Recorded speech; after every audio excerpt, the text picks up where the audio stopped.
Son nom devait disparaître des annales de Rome, et pourtant, son destin est l'un des plus étranges et cruels que l'Empire ait jamais connu. Un jeune esclave grec, capturé lors d'une campagne militaire, voit sa vie basculer dans un supplice froid et méthodique. Castré par ordre impérial, transformé en femme contre sa volonté, maquillé comme une impératrice, et enfin conduit devant l'autel pour épouser l'homme le plus puissant du monde, Néron. Cette cérémonie grotesque, célébrée au cœur de Rome, n'était pas une farce de courtisans, mais un acte politique, une provocation, et peut-être un message codé à tout l'Empire. Pourquoi Néron, maître des légions et des provinces, a-t-il décidé de ridiculiser la tradition romaine à ce point?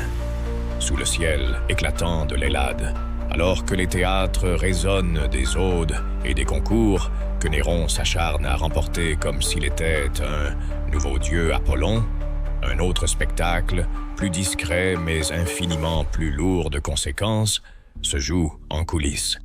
Les provinces grecques, bijoux raffinés de l'Empire romain, vivent au rythme imposé par Rome, mais conservent cette élégance que l'Orient hellénisé a léguée au monde. Palais aux colonnades blanches, mosaïques de marbre et conversations qui mêlent philosophie et flatterie impériale. Dans ce décor, Néron n'est pas seulement l'empereur.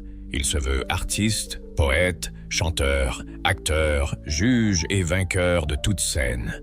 Mais derrière ces triomphes publics, une ombre le hante, celle de Poppée, son épouse disparue dans un drame que la rumeur rend plus sombre à chaque récit, certains affirmant qu'il l'a frappée d'un coup mortel alors qu'elle portait son enfant. Cette perte, qu'il travestit en tragédie poétique, a laissé dans l'âme de Néron un vide insatiable, une fissure qui ne demande qu'à être comblée par une illusion de retour. C'est dans cette faille que se glisse le destin d'un jeune grec. Sporus n'a pas encore l'âge où l'on se croit maître de son corps et de ses choix. Il est l'incarnation vivante de la beauté classique, celle qui trouble les artistes et défie les dieux. Sa peau claire tranche avec la chaleur du soleil méditerranéen. Ses yeux reflètent l'azur de la mer Égée, et ses traits sont si fins qu'on pourrait croire que Praxitèle lui-même les a sculptés. Pour Néron, le choc est immédiat et viscéral. Ce visage, cette courbe du cou, cette bouche, tout, jusqu'au regard baissé avec pudeur, évoque Poppée comme si la tombe avait relâché son étreinte. Dans un empire où la volonté de l'empereur tient lieu de loi, le désir se mue instantanément en décret. Mais ce n'est pas l'amour que Néron projette sur Sporus. C'est une reconstruction morbide, une tentative de dompter la mort par la transformation d'un autre.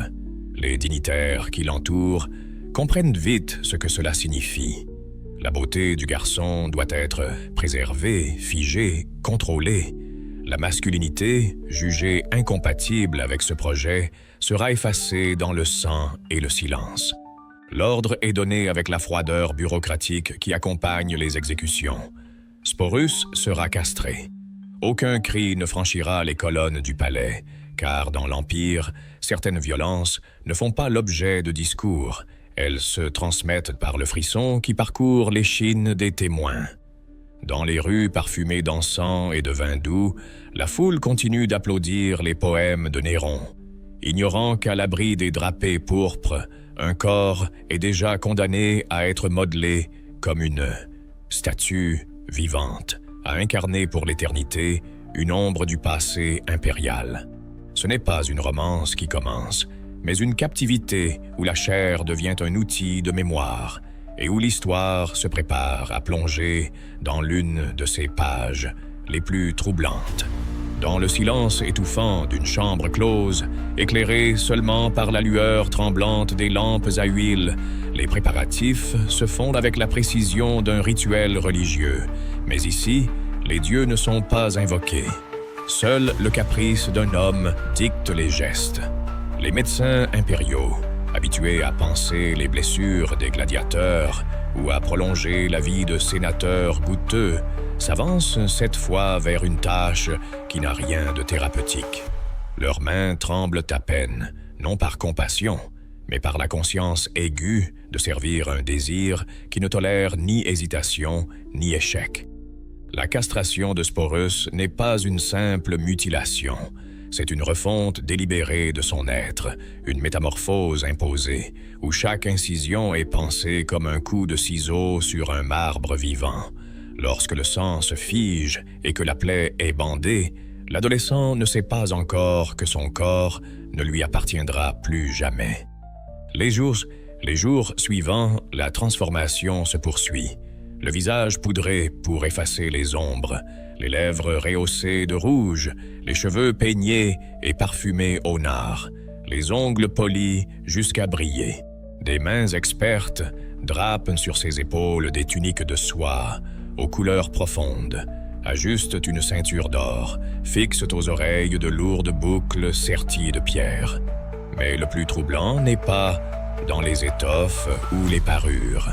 Il est dans l'apprentissage forcé des gestes, de la démarche mesurée et des regards abaissés.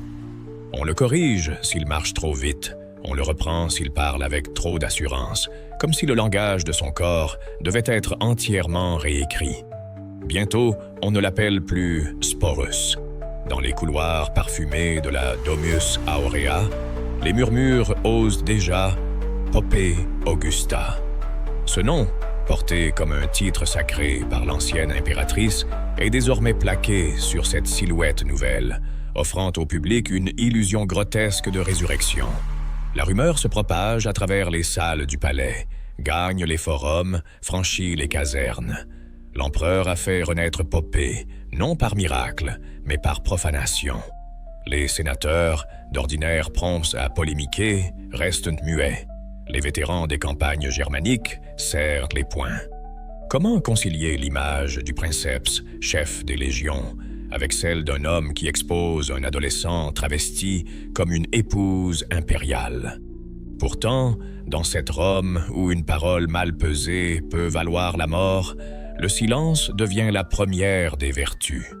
Les regards se détournent, les conversations s'interrompent, et l'air même semble s'alourdir de cette vérité insupportable. Néron ne se contente pas de gouverner Rome, il façonne ses symboles, ses mythes et ses corps, jusqu'à effacer la frontière entre l'histoire et la farce macabre. Le matin du 1er janvier 67, Rome se réveille dans une atmosphère étrange, comme suspendue entre l'excitation d'un nouvel an et l'inconfort d'une rumeur persistante. Dans les rues, les citoyens se pressent, curieux de comprendre pourquoi l'empereur a ordonné que le forum soit orné comme pour une victoire militaire. Guirlandes de lauriers, encens brûlant sur les autels, statues couvertes de drapés dorés. Mais ce qui va se jouer n'est ni un triomphe, ni un hommage aux dieux. C'est un mariage, et l'épouse n'est autre que Sporus, l'adolescent transformé en ombre de Poppée. Sous les arcs décorés, le cortège avance au son des tibias et des cymbales, et Néron, vêtu de la toge nuptiale des mariés romains, conduit Sporus par la main. Le visage du jeune homme, dissimulé derrière un voile de soie, est maquillé avec un soin presque religieux, ses bijoux reflétant la lumière du matin. Les prêtres, contraints par l'ordre impérial, prononcent les bénédictions comme s'ils officiaient pour un couple de haute lignée, leur voix légèrement tremblante devant l'énormité du spectacle. Puis vient le moment où les vœux sont échangés. Néron déclare Sporus son épouse devant les plus hauts dignitaires de l'Empire, sans la moindre hésitation, comme s'il scellait un pacte plus grand que les lois humaines. Mais ce qui choque davantage encore se produit quelques semaines plus tard, lors d'un autre rite, plus intime mais tout aussi orchestré. Cette fois, Néron inverse les rôles et, devant un cercle choisi, se proclame l'épouse de Sporus, se laissant guider par lui comme un marié le ferait avec sa compagne. Ce double jeu de rôle ne relève pas seulement du théâtre. il pulvérise les repères d'une société où la virilité est si synonyme de pouvoir et où le chef des armées est censé incarner la force inébranlable. Dans les tavernes, les vétérans murmurent que l'Empire a perdu son honneur, tandis que dans les salons patriciens, les sénateurs se forcent à sourire à cette mascarade qu'ils ne peuvent contester. Pourtant, Néron ne cherche pas à se justifier. Il érige cet affront aux traditions en démonstration de puissance, convaincu que remodeler les symboles fondamentaux de Rome est la preuve ultime de sa domination. Aux yeux de la propagande, cette union est l'expression d'un amour éternel, une fusion mystique défiant la mort elle-même. Mais pour ceux qui comprennent la portée de l'acte, c'est aussi un message clair. Si l'empereur peut renverser le mariage, la hiérarchie et le genre à sa guise, alors il peut réécrire n'importe quelle loi, n'importe quelle vérité, même celle qui fonde la civilisation romaine. Dans l'architecture complexe du pouvoir impérial romain, chaque geste de l'empereur est un message et chaque scandale un instrument. Aux yeux d'un observateur superficiel, les mariages de Néron avec Sporus pourraient passer pour de simples extravagances, la lubie d'un prince décadent. Mais vus à travers le prisme de la stratégie politique, ils apparaissent comme une démonstration froide et calculée de suprématie. L'Empire repose sur un équilibre fragile entre le glaive des légions, l'autorité du Sénat, et l'aura presque divine de l'empereur. En brisant publiquement les codes les plus enracinés, virilité militaire, hiérarchie patriarcale, sacralité des rites, Néron prouvait qu'aucun de ces piliers ne pouvait lui résister. Ce n'était pas simplement Sporus qu'il transformait, c'était Rome elle-même, forcée d'accepter une nouvelle réalité où les repères moraux et culturels n'avaient plus de sens hors de sa volonté. Le message aux généraux était limpide. Leur force physique et leur discipline, si redoutables sur le champ de bataille, ne pouvaient rien contre une autorité qui s'attaquait non pas aux corps armés, mais à l'âme même de la cité. Aux sénateurs, il rappelait que leur tradition n'était que des ombres qu'un claquement de doigts impérial pouvait dissiper. Aux dieux, ou du moins à ceux qui parlaient en leur nom, il lançait un défi implicite. Si le pouvoir divin pouvait façonner le destin des hommes, lui, Néron, pouvait façonner la nature humaine. Psychologiquement, l'humiliation publique de Sporus agissait comme un miroir tendu à toute la société romaine. Chacun y voyait la possibilité d'être à son tour modelé, contraint, redéfini. Ce n'était pas tant un acte de désir qu'un exercice de domination totale, où la honte elle-même devenait un outil de gouvernement. Car l'art suprême du pouvoir n'est pas de contraindre par la force, mais de faire accepter l'inacceptable en le transformant en spectacle. Et Néron, maître de la scène comme du trône, savait qu'une population fascinée est une population désarmée. Ainsi, la Rome qui riait ou murmurait devant les noces de Sporus participait, sans même le comprendre, à sa propre soumission. Quand le règne de Néron s'effondre dans un vacarme de trahison et de révolte, Sporus n'est plus que l'ombre mouvante qui accompagne l'empereur déchu, témoin muet des derniers soubresauts d'un pouvoir qui se délite. Les routes de Rome bruissent de la rumeur. Les légions jadis fidèles se dressent contre leur maître. Le Sénat prononce la damnatio memoria, et l'homme qui se disait artiste et dieu ne trouve plus de refuge que dans la fuite. Sporus, lié à lui par une chaîne invisible faite de peur, de dépendance et de ce simulacre d'union, restait à ses côtés jusqu'à la scène finale.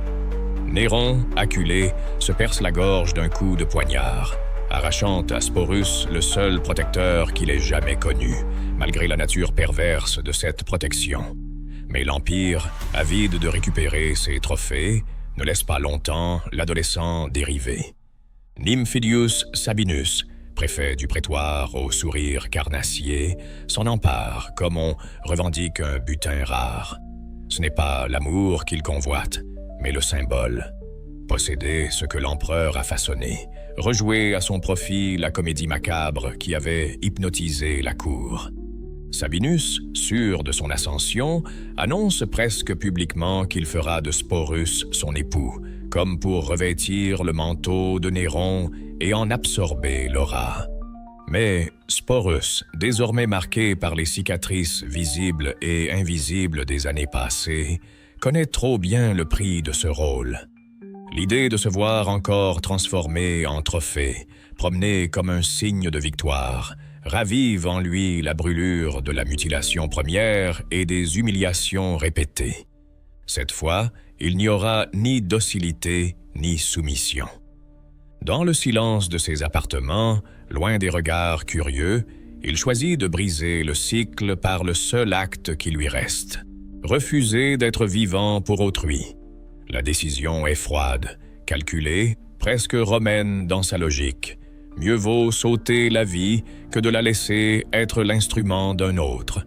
Quand on le retrouve, le corps étendu et inerte, le palais retient son souffle. Il n'y a pas de cri, pas de scène, seulement ce vide lourd comme une phrase interrompue.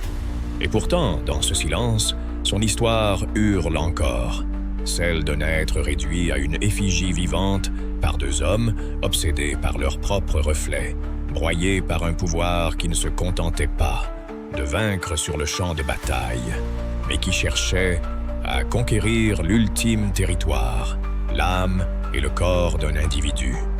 Ce n'est pas seulement l'histoire d'un jeune esclave grec, mais celle d'un empire où le pouvoir était si absolu qu'il pouvait redessiner la réalité, jusqu'à effacer l'essence même d'un être humain. Rome, capable de conquérir des continents, n'a pas hésité à anéantir une vie pour satisfaire les caprices d'un seul homme. Et si le vrai visage de l'Empire n'était pas celui des victoires militaires, mais celui de cette chambre, où un corps mutilé et paré d'or servait à rappeler que, sous Néron, personne, pas même la dignité humaine, n'était hors de portée du glaive impérial.